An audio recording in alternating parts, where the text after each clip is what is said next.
Hello, everybody, and welcome to Red Wings Daily, presented to you by FanArch. I'm your host, Kirk MckNight, author of The Voices of Hockey, Broadcasters Reflect on the Fastest Game on Earth, book which is available in audio format.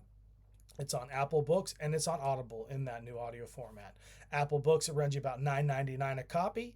On Audible, it's about maybe $17 or so if you have an Audible membership. If you don't have an Audible membership, get the free trial, get the book for free, cancel that free trial before they ding you for the cost at the end of it, and listen to the book while you have that free trial membership, and basically get 12 hours of hockey and some of the greatest moments, first-hand experiences of 65 NHL play-by-play broadcasters talking about 35 NHL teams past and present. I mean, if you can get that for free with that free trial, do it. It definitely will help boost the sales and the numbers. But if you don't want to do all that and you don't want to even jump into Audible, hey, it's $9.99 on Apple Books. That's all I can say, folks. That's my spiel. I'm coming to you from the southwest corner of Washington State, 2,454 miles from Little Caesars Arena. We are one day away from the Red Wings returning to action, folks. We have been waiting. It's been 3 weeks since they last played against the Utah Mammoth and lost. But now they will be back in action, still on the road, taking on the Senators tomorrow night. The NHL itself goes back to action tonight, folks. I've got plenty of my fantasy team playing tonight. In fact, I actually had to bench Tavares against the Lightning. But the NHL is back, and it's going to be exciting. So with that, we do have action off the ice as well. The freeze was lifted around basically just before midnight, Sunday night going into early Monday morning. There was really no action on Monday as far as trades or anything like that. But yesterday, there were a couple of transactions that took place. One of which was the Penguins getting defenseman Sam Girard from Colorado and a second-round pick in 2028. Basically, Colorado gave up Brett Kulak, or got Brett Kulak, and so the other transaction was an offensive player, and that was Matt Luff from the Blues going to the Islanders for forward Julian Gaucher. I'm going to guess that that's Gaucher because Cutter Gaucher spells his last name the same way. It's pronounced Gaucher, which is kind of interesting because Dave Gaucher, the TV broadcaster for the Vegas Golden Knights and former Boston Bruins radio broadcaster, spells it completely different, almost has the same exact pronunciation. But so far, that's been the fourth transaction, though. Julian Gaucher and Matt Luff, basically giving up Matt Luff, the Blues. That's their fourth transaction this year. I think they're basically figuring they're dealing and rebuilding or whatever. So we're going to probably see a little bit more action from them before this trade deadline in a little over a week.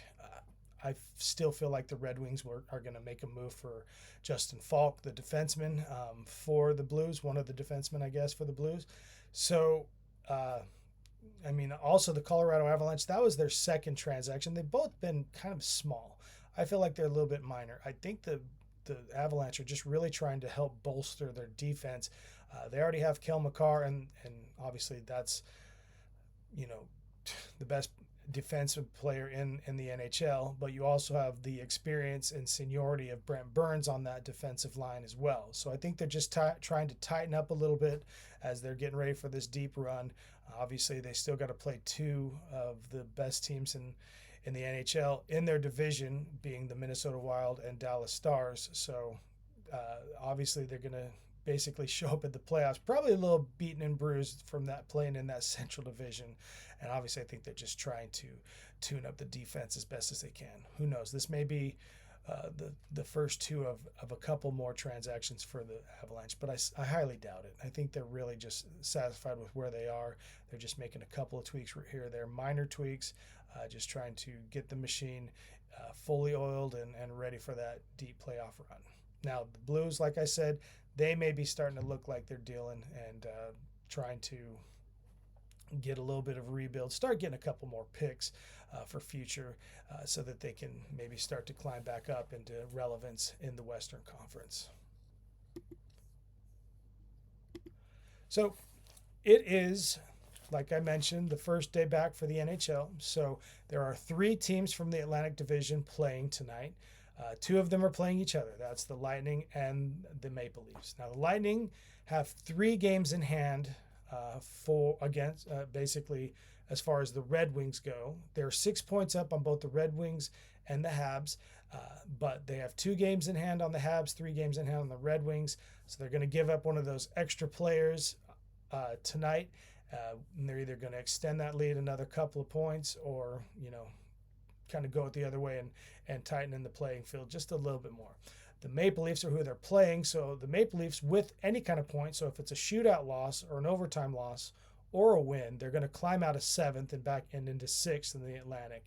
And they're obviously hoping for that. And the other team that's playing from the Atlantic is the Sabres. They're playing against the Devils.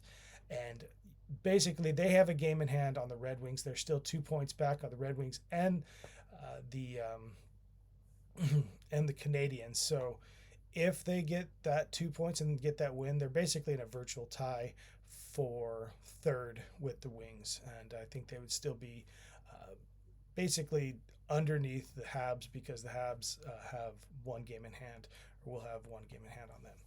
Anyway, so we're starting to see how this is filling out as far as competition goes, and that's why I want to bring to you the Over the Hump segment, because really what it's boiling down to for the Red Wings is the level of competition that they have for the next 24 games.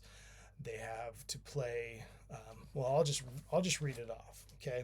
So basically, over the next 17 games, so there's a reason I want to bring up the next 17 games. Let's back it up a little bit, and let's go back to February 25th of last season. So February 25th of 2025 to March 27th, 2025. That's 15 games. The Red Wings were 4-11 over those 15 games. This is starting from game 59 and beyond, okay? 2 years ago, starting in February 25th, 2024. Now, that was the game where Kaner got the overtime winner in Chicago. So, obviously, big momentum building moment right there. Over the next, basically, 4.5, almost 5 weeks, they were 5-10-2 over their 17 games. Basically, really knocked their momentum down, and they fell short of the playoffs on game 82 of the season. So the reason I bring those 2 up, because obviously we're moving forward right now. We want to see who we are playing over the next 17. So over the next 17 games, this is who we have. We have the Senators twice, the Flyers twice, and then the Canes, Preds, Knights, Panthers, Devils, Lightning, Stars, Flames, Habs, Bruins, Sabres, and Penguins once each. Okay, of these 17 games, basically, 8 of these 17 games, including the 2, like I said, from the Senators, actually not the 2 from the Senators, but 8 of these 17 games are playoff teams. That's basically the Canes, the Knights, the Lightning, of course, the Stars, the Habs, the Bruins, the Sabres, and the Penguins. The final 7 games after these 17 games, okay, the final 7 games to see if we just really make that last push, only 2 of those teams are currently in the playoffs. So this is that big, this is that over the hump, because we're going to try to figure out down the stretch which team we're going to be. Are we going to be the same team we've been the last 2 seasons? Or are we going to be the team that, steps up and wins the game that maybe we're not supposed to against these playoff teams, like we ourselves are a playoff team right now? Are we going to beat these playoff teams? Are we going to, win the majority of these 8 games against playoff contending teams, and then obviously pick up the games that we're supposed to win anyway, those other 9 against the non-playoff teams? How many of those are we going to win? This is a real big question. If you look back at the last 2 seasons and you look at those 4-11 stretch and 5-10-2 stretch, some of those games were against teams that we had no business losing to, and we still did. So that's the question, is, are we over this hump? This is the major overarching question of over the hump for the whole season for the Red Wings. Are we going to be the team that does the downward spiral like we have the last 2 seasons? Are we going to basically come up from it? Basically, is the elevator going to go down from here, or is it going up, or is it staying the same? If it stays the same, we're still third in the division and still making the playoffs. But we can always improve and maybe even move up. But the last thing we want to do is move down and find ourselves outside the playoff bubble for the 10th straight year. So wrapping up the show tonight, folks, we're going to talk about McLellan himself. That's going to be our spotlight. We don't really spotlight the coach enough. We should, okay? So looking at McLellan so far as the coach of the Red Wings, he is 59, 37, and 10. And I was thinking about this and looking at his record this season. So this season, following a loss, he is, I believe he is 15, 7, and 2 in 25, 26. Okay? Thinking about that, let's look at the losing streaks. Now, this is really where it's become more important to think about. So there's been 5 games or 5 different losing streaks of 2 games or more. Okay, so 2 games, at the very least 2 games, 5. Of 3 games, there's only been 3 losing streaks of 3 games or more. And then losing streaks of 4 has just been 1. And that's the most they've lost in a row is 4.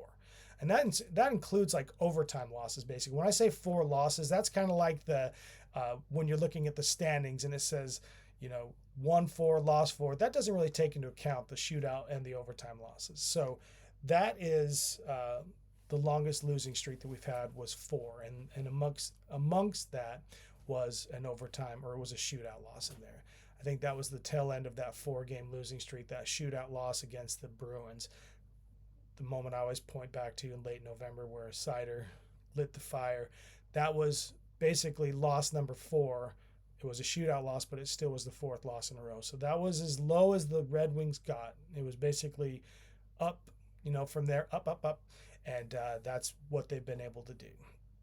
I think McLellan has been able to, this season, unlike how things kind of went last season, towards the end of February into March, where things got out of hand and the spiral happened, he's been able to hold them in check.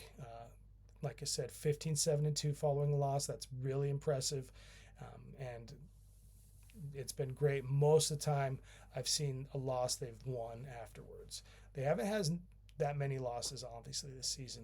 With 33 wins, they're definitely a lot less losses than you're used to seeing them over the last 9 or 10 years. So I think that McLellan is very key this season to having them keep their composure, getting them to calm down, and getting them to get back in the saddle after a loss, or just not to let it get too out of control.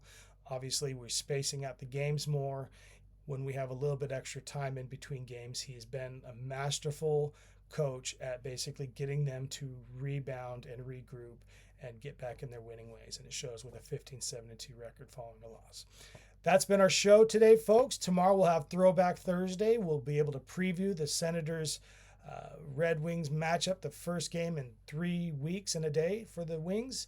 And until then, this has been Red Wings Daily. I'm your host, Kirk MckNight, LGRW from the PNW.